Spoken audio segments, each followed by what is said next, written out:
Pinalita ng Department of Energy sa pagdinig ng Senado na nakikipag-ugnayan na ang Pilipinas sa iba't ibang bansa para umangkat ng langis. Sa katunayan, nakapag-procure na ang pamahalaan ng aabot sa 1,000,000 bariles ng petrolyo. Si Luisa Erispe sa sentro ng balita. Yes, Luisa? Angelic, dumugulong na nga ang government-to-government na transaksyon para masigurong may sapat na supply ng langis sa bansa. Sa pagdinig ng Protect Committee sa Senado, sinabi ni Energy Secretary Sharon Garin na nakikipag-ugnayan na sila sa iba't ibang bansa. Dahil dito, stable na ang mapagkukuhanan ng supply ng langis ng Pilipinas. Narito ang pahayag ni Energy Secretary Sharon Garin. We also went one-on-one with the different countries, Brunei, Taiwan, China, Japan, South Korea, Indonesia, India, and other countries pa, Mr. Chair. And recently we met with Colombia, and we're meeting with US, Canada, and Argentina. Katunayan nga, kamakailan may na-procure na ang gobyerno na 1 million barrels ng langis. Ang ginamit nilang pondo dito ay mula sa PNOC na 20 billion pesos.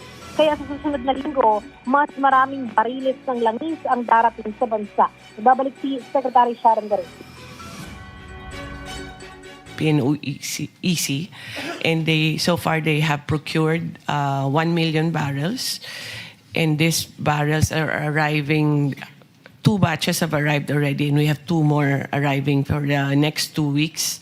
So that's a total of 1 million barrels, roughly around 12 billion pesos, Mr. Chair. The plan is to keep on replenishing that as we consume. Currently, we have access to 20 billion pesos, Mr. Chair.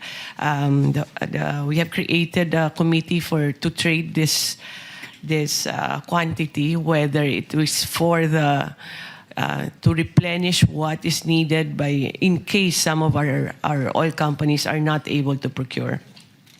But so far naman, Mr. Chair, wala pang nangangailangan kasi steady pa naman yung supply ng mga oil companies. So the 1 million barrels is 159 million liters, which is good for 5 days for the entire country of diesel. Kaya lang, Angelic, napag-usapan sa pagdinig na posibleng tumaas na naman ang presyo ng langis dahil sa kamakailang sinabi ni US President Donald Trump tungkol sa gera sa Iran. Ang isa sa inumungkahing solusyon ng DOE ngayon, electric vehicles na ang bilhing sasakyan ng gobyerno. Sinang-ayunan naman ito ni Senator Sherwin Gatchalian, chairman ng komite. Masyado tayong addict sa langis dahil import tayo ng import ng langis. At electric vehicles lang ang bukod-tanging solusyon natin. In a year, almost 500,000 new vehicles ang binibili ng bansa natin.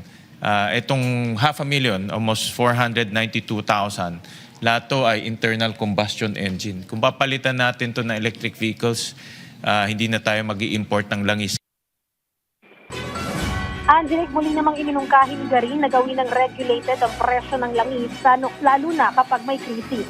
Dapat rin may kapangyarihan ng gobyerno na siguraduhin hindi naaabuso ang presyo ng langis. Question din ng DOE, regular na magkaroon ng Earth Hour at makiisa ang pribadong sektor sa pagkonserba ng enerhiya.